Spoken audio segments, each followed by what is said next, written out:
1.8 ka pala, 1.8 ka. Init ko na pala yan. 1 tablespoon. No, clear powder.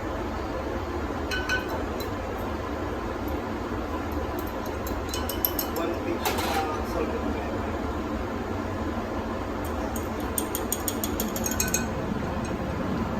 Tapos 1 tablespoon na tubig. Namasa, galing sa galon ni Madam. Tapos And 1 then, tablespoon na pepper.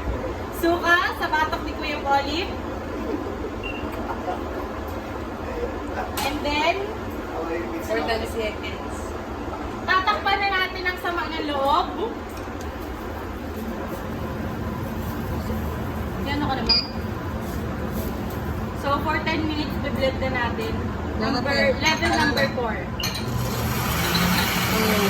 3, 4, 5, 6, 7, 8, 9, 10. Okay, and then yung Then, add natin yung mantika ni Kuya Olive.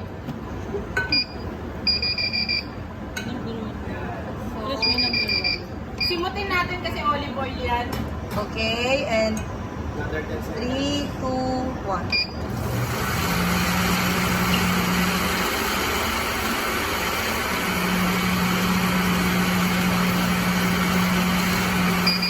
Okay, and rest first. And then, another 10 seconds. Huwag mong tigilan.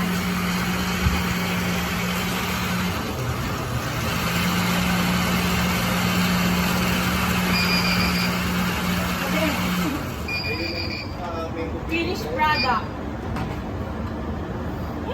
Amoy matakils!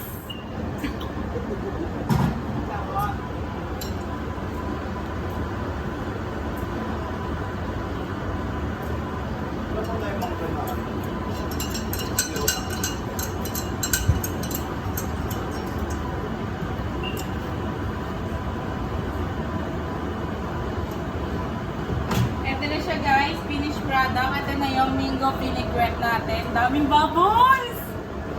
Sarap-sarap naman nito. Kaya ito yung sabi ng